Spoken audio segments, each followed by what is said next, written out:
but I realized I really didn't know what I was doing at all, and so I went to Columbia Film School. I feel bad saying Columbia. That's where I went to graduate film school. So yeah, that was kind of how I got my start, and I think I don't know, filmmaking is very much of an addiction. I don't think nowadays, and maybe you can attest to this as well, it's not that practical a career pursuit right now. It can be very challenging from a financial perspective, because not only do you have to sort of and this is if you want to direct, you have to figure out a way to sort of sustain your daily life, and you also have to not be shy about asking for a lot of funding to raise money for your film. So there's a lot of challenges in that sense, but I would have it no other way. And do you think the greatest hurdle for you has been raising money or getting people to look at your work? Well, I think I feel like I got fortunate because I was raising independent financing for my first feature, like right before recession hit really You hard. sold it as well. Your first feature, yes. Sold it is an interesting word. I don't want to go into it. I'll just say it's tough times for independent filmmakers out there. But if you're creative and resilient, there are definitely always ways to get by it. And I think obviously when you're at the Susan level, there are nicer paychecks to come. So I think in the earlier stages of your career, it's really about like hanging in there. But I don't know why I'm getting to pressing money stuff. That's part of the beast, yeah. Yeah, I got into filmmaking before I was worried about all that.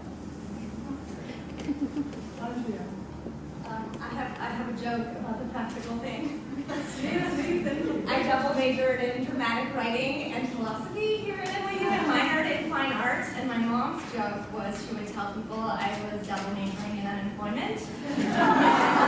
And she would suggest casually that maybe I should think about adding a third major in there that was something practical. And I was like, I'm sorry, I don't know that word. Is that French? I'm not familiar with this concept of practical. So we had a little routine going there for a while. But so I started in CAS as well, actually. Actually, I applied to Tisch as an actor.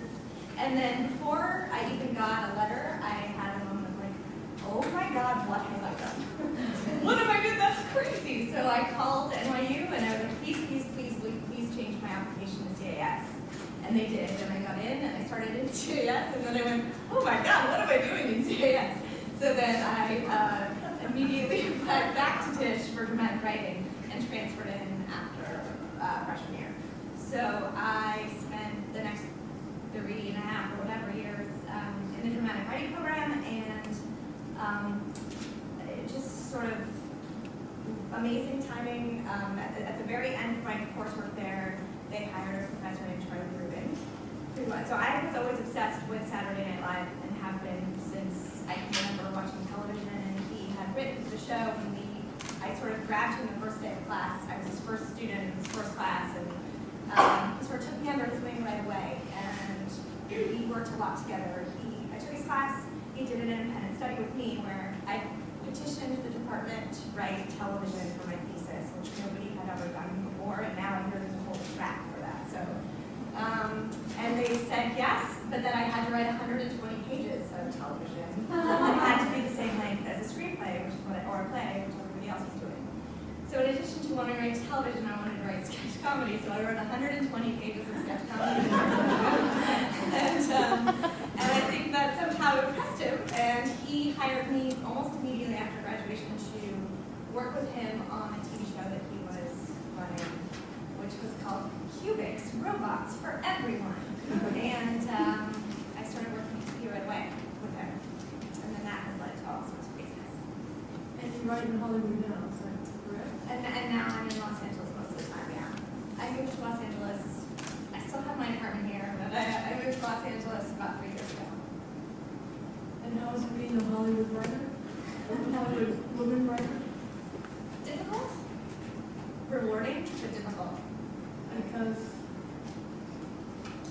more so because you're a woman, or? Oh, well, I think for me, the thing that sums it up is being a member of the Writers Guild. They have all these different groups within the Writers Guild. There are all these things they call caucuses. So if you're an animation writer, there's an animation writers caucus. If you're a senior citizen, there's a seniors writing caucus, all of these things. And there's a diversity group, which is actually very active. And they have all of these programs that they do that are wonderful for breaking into television and all sorts of other things. They no longer consider being a woman diverse.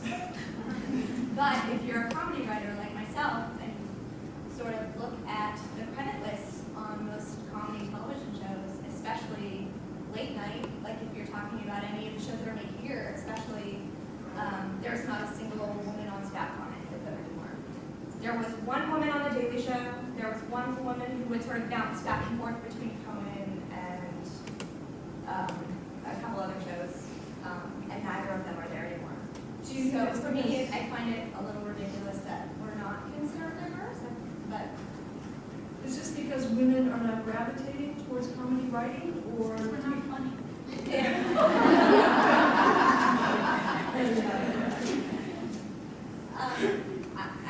I'm not sure what the reason is. I mean, I think there are plenty of women trying. I mean, there was a really interesting article. I don't know if anybody reads Deadline Hollywood Daily. I highly recommend it if you don't. But there was a really fascinating. There was an article that came out I think last year about female playwrights, particular to New York, and how there was a sort of stigma about being a female playwright that very few female playwrights were getting their work produced. And yet, if you took a look at the statistics, their plays were doing far more successfully than any of the male playwrights. And so, what is this that's going on? What is this phenomenon? So they sort of took that article and expanded it to TV this year. Because it's been the first year where TV has actually had a resurgence. There were actually a lot of pilots bought this year as opposed to the last few. And the numbers are abysmal for female writers. And again, I don't remember the numbers exactly, they're all there, but it was just terrible that and sort of at the end of the day, they were saying that they sort of concluded that it wasn't necessarily, that there are far fewer women trying.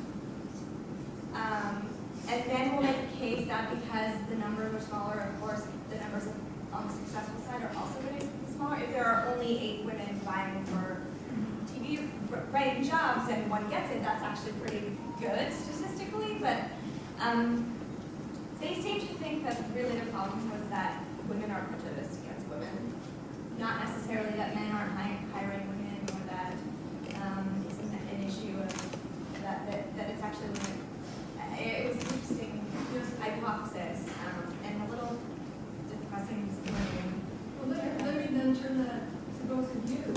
Do you think that's true in your experience? Women are prejudiced against women in the industry?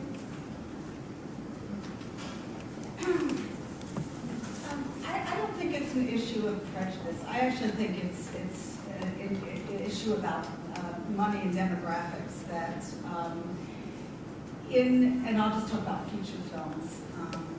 I think that statistically, the powers that be, the people that run the studios, the people that control the money, feel that movies that appeal to the young boy demographic, meaning I don't know if it's 11 to 23, I don't know the exact numbers, but the kind of teenage young male demographic statistically have proven to make more money at the box office.